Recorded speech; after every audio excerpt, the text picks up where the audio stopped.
Hey everyone! Welcome back to the HSE Study YouTube channel, your go-to spot for everything health, safety, and environment.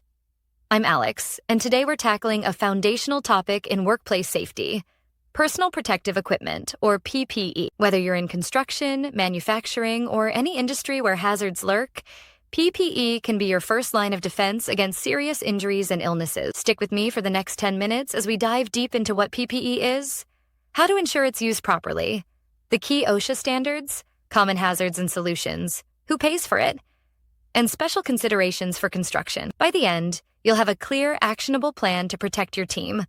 Let's gear up and get started. First things first, what exactly is personal protective equipment? PPE is any gear worn by workers to minimize exposure to hazards that could cause serious injuries or illnesses. We're talking about everything from chemical splashes and radiological risks to physical impacts, electrical shocks, mechanical dangers, or even extreme temperatures.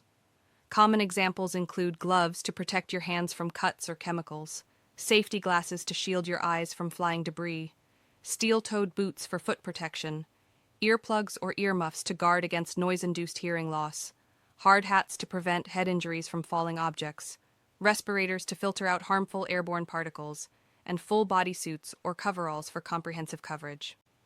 The goal? To create a barrier between you and the hazard so you can do your job safely and go home in one piece. Now here's the million-dollar question. What can be done to ensure PPE is used properly? It all starts with quality and fit. All PPE should be safely designed and constructed to meet rigorous standards. Think durable materials that won't fail under pressure. It needs to be maintained in a clean, reliable condition, free from cracks, tears, or contamination, and crucially, it must fit comfortably. If a hard hat pinches or gloves are too loose, workers might skip using them altogether, turning protection into a liability. A poor fit can mean the difference between being safely covered and dangerously exposed. Remember, PPE is a last resort. OSHA emphasizes that engineering controls, like machine guards, work practice changes, like safe procedures, and administrative controls, like rotation schedules, should come first. But when those aren't feasible or sufficient, employers step up. You must provide PPE at no cost to workers, ensure it's the right type for the job, and train everyone on its use. So far, we know PPE protects, but knowing how to use it correctly is what really saves lives. Let's talk training, because knowledge is power. OSHA requires that every worker who needs PPE knows 5 key things.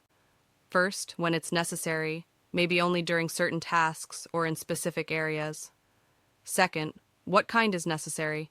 Safety glasses for welding, not just sunglasses. Third, how to properly put it on, adjust it for a secure fit, wear it throughout the task, and take it off without contaminating themselves. Fourth, the limitations, like how a respirator won't protect against oxygen-deficient atmospheres. And fifth, proper care, maintenance, useful life, and disposal, when to replace a frayed lanyard or recycle old gloves. Training isn't a one and done. It should be hands-on, regular, and tailored to your workplace. To make this stick, implement a full PPE program. This isn't optional if hazards exist. It's a roadmap for success. Your program should assess the hazards present, guide the selection of appropriate PPE, outline maintenance protocols like cleaning schedules and inspections, and cover employee training. Don't forget monitoring. Regularly evaluate if the program's working. Are workers complying? Is the PPE holding up?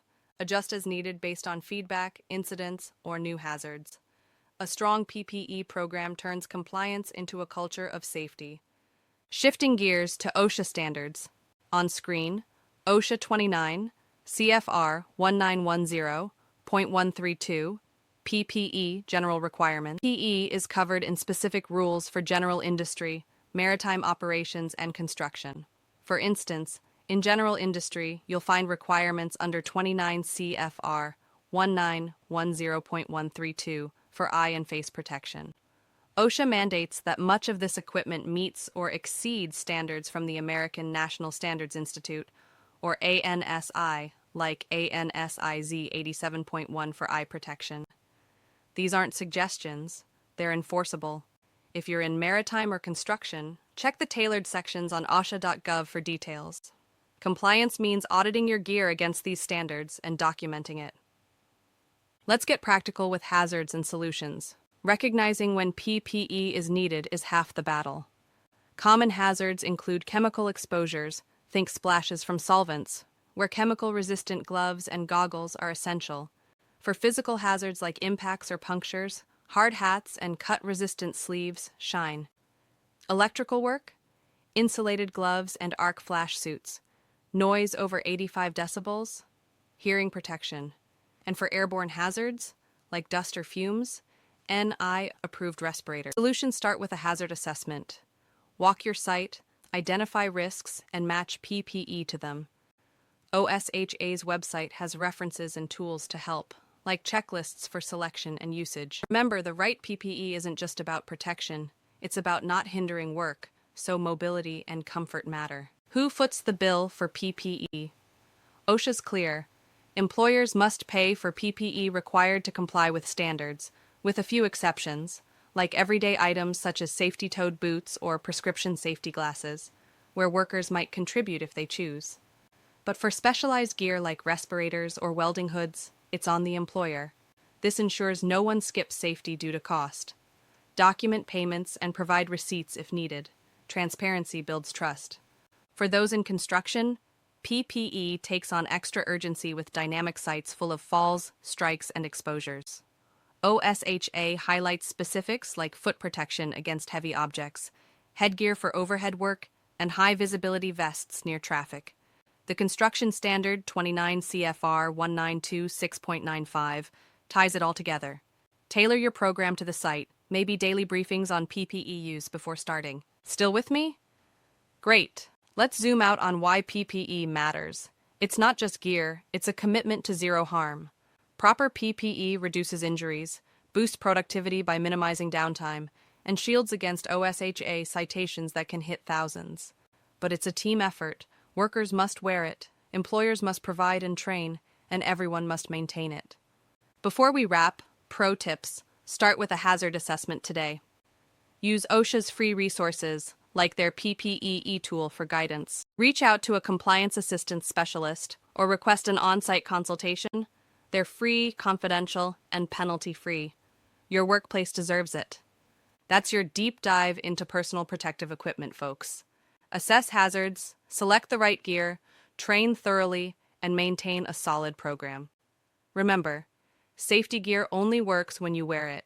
Every task, every time. If this helped, give us a thumbs up and please like and subscribe to the HSE Study YouTube channel for more safety tips and tricks. Drop a comment. Tell me what safety topic you want next. Thanks for watching. This is Alex from HSE Study signing off.